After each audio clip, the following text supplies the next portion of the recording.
எரேமியா 51 அதிகாரம் 50வது வசனம் படிங்களேன். பட்டயத்துக்கு தப்பினவர்களே, தங்கி தறியாமல் நடந்து வாருங்கள். தூரத்திலே கர்த்தரை நினையுங்கள்.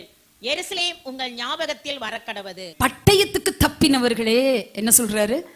பட்டயத்துக்கு தப்பினவர்களே. எத்தனை பேர் கடந்த வருஷத்துல நடந்த அத்துணை ஆபத்துகளையும் தப்பி நான் வந்திருக்கேன்னு சொல்றவங்க ஒரு அல்லேலூயா சொல்லுங்க. ஹல்லேலூயா. வியாதியிலிருந்து தப்பிச்சோமா இல்லைங்களாங்க?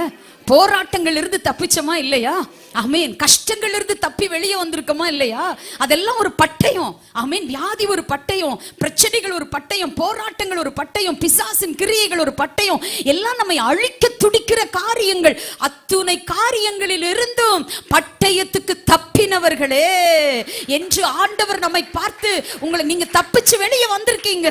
ஹல்லேலூயா. அதை தப்பிக்க வைத்தவர் தேவன். அப்ப எரேமியா என்ன சொல்றாரு அப்படின்னா, தப்பினவர்களே தங்கி தெரியாமல் நடந்து வாருங்கள். ஆண்டவர் ஆராதிக்கிறதுக்கு பிரேக் போடாதீங்க. ஆமென். ஹல்லேலூயா. ஒரு வாரம் ஆண்டவரை தேடுனா 3 வாரம் லீவு சில பேருக்கு. ஆமென். ஒரு நேரம் சாப்பிட்டு 3 நேரம் சாப்பிடாம இருக்கீங்களா? ஆமென். தங்கி தெரியாமல் நடந்து வாருங்கள். அவர் கடைசி நாட்கள் இந்த வார்த்தையை சொல்லி இருக்கிறார் என்று நான் யூகித்து சொல்லுகிறேன். ஆவியில் வெளிப்படுத்தப்பட்டு நான் இந்த காரியத்தை சொல்லுகிறேன். தூரத்திலே கர்த்தரை நினையுங்கள் அப்படின்னா என்ன தெரியுங்களா அர்த்தம்? நீங்க எங்க இருந்தாலும் கர்த்தரை நினைச்சுக்கோங்க. வேலையில கர்த்தரை நினைச்சுக்கோங்க, குடும்பத்துல கர்த்தரை நினைச்சுக்கோங்க. ஆமென். உங்களுடைய எந்த காரியமா இருந்தாலும் சரி, உங்க குடும்ப காரியமா இருந்தாலும், வெளி வேலையா இருந்தாலும், பிசினஸா இருந்தாலும், எங்க போனாலும் வந்தாலும் உங்க நினைப்பு யார் மேலதான் இருக்கணும்? கர்த்தர் மேல. எத்தனை பேர் ஆமீன் சொல்றீங்க? ஆமீன். எரேமியா வயதானதற்கு அப்புறம் இந்த காரியத்தை குறிப்பிடுகிறார். ஆமீன். தங்கி தெரியாமல் நடந்து வாருங்கள். தூரத்திலே கர்த்தரை நினையுங்கள். ஆமீன்.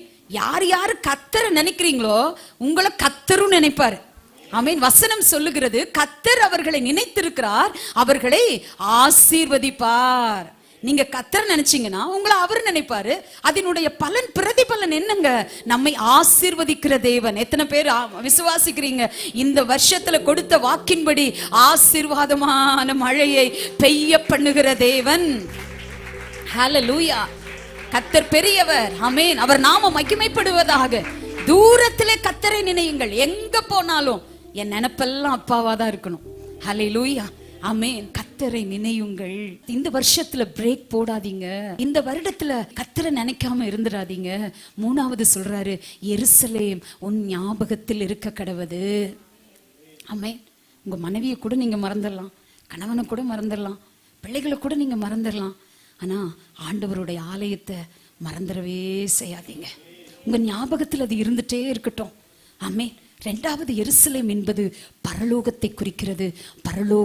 பரலோக நினைவு உங்களுக்குள்ளேயும் எனக்குள்ளேயும் இருந்துட்டே இருக்கட்டும். ஹல்லேலூயா. ஆமென். எதை வேணாலும் மறந்துருங்க. ஆமென். ஆனா எதை மறக்க கூடாது? எருசலேமை மறக்கவே கூடாது. உன் ஞாபகத்தில் அது வரக்கடவது. ஆமென். சர்ச்செல்லாம் முடிச்சுட்டு சில நேரம் வீட்டுக்கு போகணும், அவசரமா இருக்கும். அப்பதான் ரொம்ப நமக்கு உற்சாகமா இருக்கும். ஜெபிக்கணும்ட்டு எல்லாரும் வந்துருவீங்க. ஆமென். அப்படி ஜெபம் முடிச்சுட்டு கீழே ரொம்ப டயர்டாக தான் இருக்கும். கீழே போய் பார்த்தா பாஸ்டர் ஐயா கார் எடுத்துட்டு அந்த ரோட்டுக்கு போயிடுவாங்க. என்னை மறந்துடுவாங்க. 2-3 தடவை அப்படி நடந்திருக்கு. அப்புறம் ஐயா ஐயா ஐயா கத்திட்டு பின்னாடியே ஓடுவேன். என் கூட இருக்க பிள்ளைங்கிட்ட சொல்லுவேன், ஐயா பாரு என்னை மறந்துட்டாங்கன்னு சொல்லுவேன். ஆமே. அவங்க கூட மறந்து போகலாம். நான் எதை மறக்கக்கூடாது தெரியுமா? என்னை உருவாக்கின தெய்வ சமூகத்தை. ஒரு பக்தன் இப்படி சொல்றாருங்க, நான் ஏமாற்றப்படாத ஒரே இடம் தேவனுடைய சமூகம்.